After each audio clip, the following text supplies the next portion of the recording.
Bonjour à tous, les testeurs sont de retour. Aujourd'hui, nous allons tester deux nouvelles recettes de fabrication de boules craquantes. Rappelez-vous, nous avons déjà testé plusieurs recettes de fabrication de ces anti-stress. On a même couvert une boule avec du vernis à ongles. Le vernis avait juste dilué des billes de polystyrène et nous n'avons pas réussi à obtenir un résultat probant. Aujourd'hui, nous souhaitons tout de même fabriquer des anti-stress craquantes avec ce type de pâte à modeler à microbilles. C'est pour cela que l'on commence nos nouvelles expériences. Pour commencer, nous allons attaquer avec deux types de foam clay. La première avec des petites billes dans un paquet en plastique. Faisons une grande boule avec cette pâte à modeler. Deuxième type, de la pâte à modeler avec de plus grandes billes dans une boîte en plastique et elle est plus sèche. Regardez son élasticité quand on l'étire. On en fait aussi une grande boule. Fabriquons un corps de boule avec cette pâte à modeler bleue. Et maintenant, faisons davantage de petites boules de différentes couleurs et de différentes tailles pour en avoir assez sur l'ensemble des expériences. À présent, mettons ces boules sur les cure-dents pour faciliter la plonge dans des solutions jusqu'à l'obtention de la croûte craquante. Par contre, on ne sait pas si la croûte sera craquante, mais nous croyons à la victoire comme d'habitude. Nous plongeons d'abord nos boules dans la cire fondue. Commençons par la pâte à modeler à grandes billes. Zut alors, elles fondent dans la cire chaude et flottent sur la surface. Ensuite, après la tentative de plonger, elles se décomposent en plusieurs morceaux et billes séparées. Malheureusement, nous n'avons pas réussi à obtenir un beau résultat avec la boule de pâte à modeler à grandes billes dans la cire fondue. Nous avons un lopin de foam clay, on le plonge dans la cire également. Cette boule plonge facilement et ne se décompose pas à cause de la cire fondue. Plongeons une deuxième fois pour faire la deuxième couche de cire et on la sèche. La cire durcit assez vite.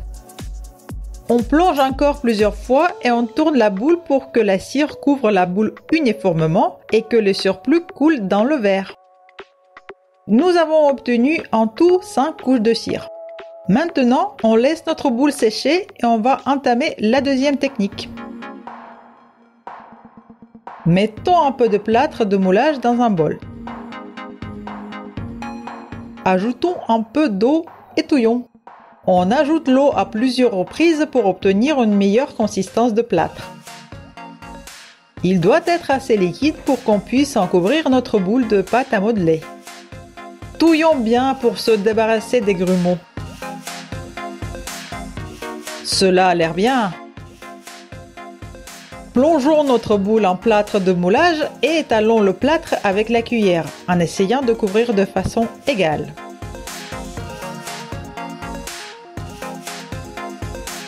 Regardez notre boule, on la met à sécher. Maintenant, c'est au tour d'une autre boule, rose ce coup-ci avec des grandes billes. Notre mélange de plâtre de moulage a séché un peu et ne s'étale pas assez régulièrement. Assistons bien avec la cuillère, on veut obtenir un bon anti-stress. Bon, cela ne marche pas, faisons à la main. On espère que cela n'empêchera pas notre boule d'être craquante quand elle sera sèche. Testons aussi un autre moyen. On met de l'enduit de lissage dans un autre bol. On rajoute de l'eau et on touille bien. Il manque encore un peu d'eau. Rajoutons-en pour que la solution devienne liquide. On couvre nos boules à petites billes. L'enduit s'étale facilement.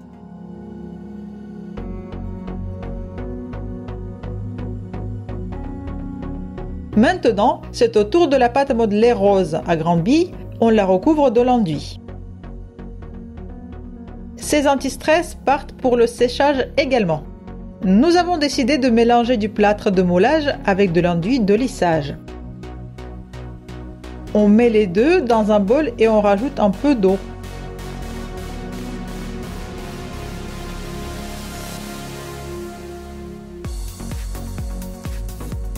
On a l'impression que ce mélange couvre mieux les boules que les autres. On va bien voir quels résultats on va obtenir. Couvrons plus de boules avec ce mélange, les 4. En plus, ce n'est que du bonheur quand on les couvre. Toutes les boules ont séché pendant 12 heures. Nous allons enfin savoir si nous avons réussi à avoir des boules craquantes anti-stress. Sortons le cure-dent et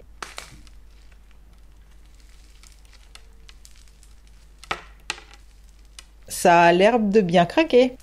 La cire est un bon enrobage pour les boules en forme clay. Sortons le cure-dent de la boule couverte de plâtre de moulage.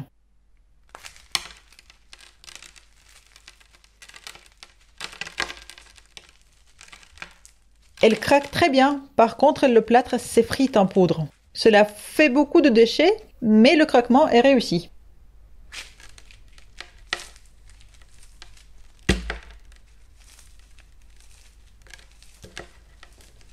Et malgré l'apparence bizarre, elle craque très bien. Le temps est venu de tester la boule couverte de l'enduit de lissage.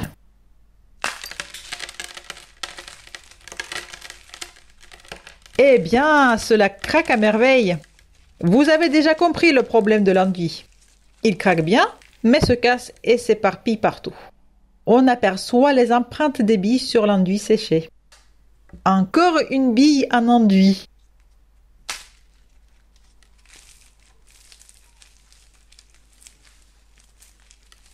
Et encore une fois, c'est parfait. Prenons la boule couverte par le mélange d'enduit et de plâtre.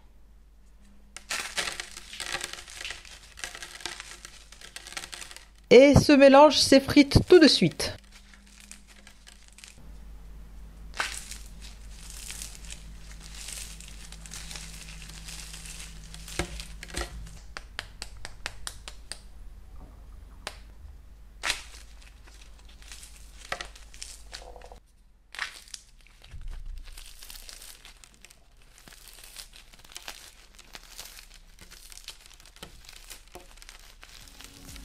Nous avons montré toutes les boules que nous avons réalisées. Et elles craquent à merveille. Un seul anti-stress n'a pas réussi, celui avec la pâte à modeler à grandes billes qu'on a plongée dans la cire. Je pense qu'on peut utiliser cette recette avec de différentes formes d'anti-stress. Il est même possible de colorier le plâtre pour faire plus joli. Si vous avez aimé ce type d'anti-stress, n'oubliez pas de liker cette vidéo et abonnez-vous à notre chaîne pour ne pas rater de nouvelles expériences. Au revoir et à bientôt!